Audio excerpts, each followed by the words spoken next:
And in our top business story, Dubai's real estate market recorded its first quarterly house price decline in 4 years, with prices falling more than 5% between June and September. The figures were part of the Knight Frank Global House Price Index, which showed property prices in the Emirate slumped 5.2% in the 3-month period, but were still up by 12.5% compared to Q3 2013. Knight Frank said the current mismatch between demand and supply is behind the fall. The report added that with price growth in Dubai and much of Asia slowing, the Global House Price Index has lost its main engines of growth, resulting in a rise of just 0.1% in the third quarter of 2014. Globally, house prices increased by 3.3% in the 12 months to September, with Ireland topping the annual rankings with prices rising 15% on average year-on-year. In October, the International Monetary Fund said increases in Dubai's property prices have moderated quite a lot. It was now less concerned about them than it was in May.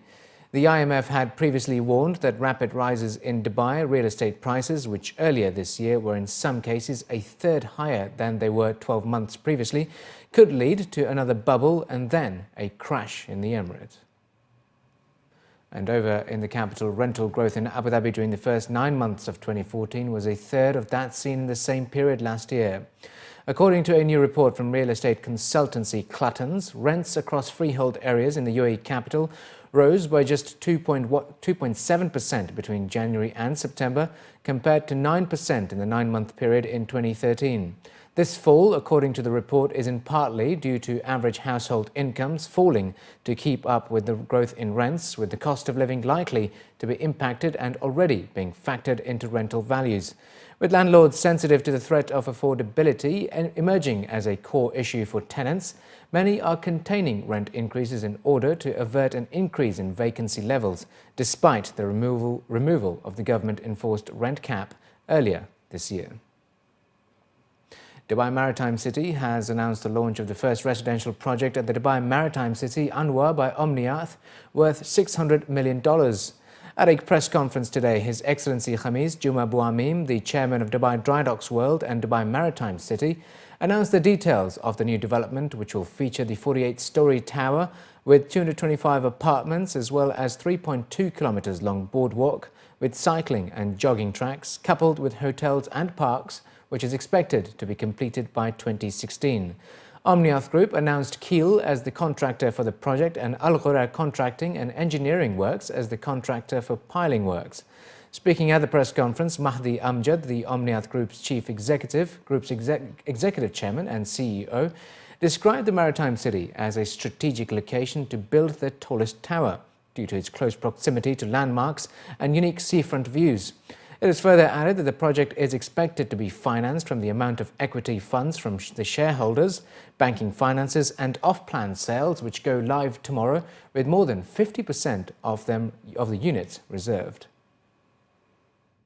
All our projects as Omniath are highly subscribed in capital base, so in line with the direction of Dubai, we make sure that every project that is funded as in land are fully paid for by the shareholders. Over 20% of the constructions are funded by the equity funds, and of course as well we've already invited our banks to continue in terms of the funding of the projects. At the same time, of course, we have been pleasantly surprised with the overwhelming reservation base that we have, and which we hope that over the next 2 days of launch day will translate into final contracts, which is expected to be more than 50% of the building. Additionally, His Excellency Bouamim also announced the master plan of the Maritime City's Phase B, which will have 53 mixed-use projects, including hotels and shopping destinations. His Excellency added that currently there are 19 more projects in the pipeline, each worth between $400 million to $700 million US, which are expecting full launch by the first 2 quarters of 2015. Describing the market conditions as positive, His Excellency Bouamim stated that the master plan is aimed at utilizing all sectors to create a cluster and offer convenience to the residents. This is critical to the connectivity between two phases, two sectors, especially that they are in the closer proximity. And we know that many of our clients, especially the trader, international investors and international maritime owners of ships and all this, they would like to see this coming up in order for them to move their offices and reside in this area close to their service headquarters. Business aviation flight in the Middle East is growing faster compared to the rest of the world. By 2020, the region's industry is predicted to have 1,200 aircraft, 175,000 movements, and a total sector value of $1.3 billion, according to the Middle East Business Aviation Association. In response to the growing demand and opportunities, key players in the aviation industry revealed plans to expand their services and operations in the UAE and across the region at the ongoing 6th Middle East Business Aviation Show.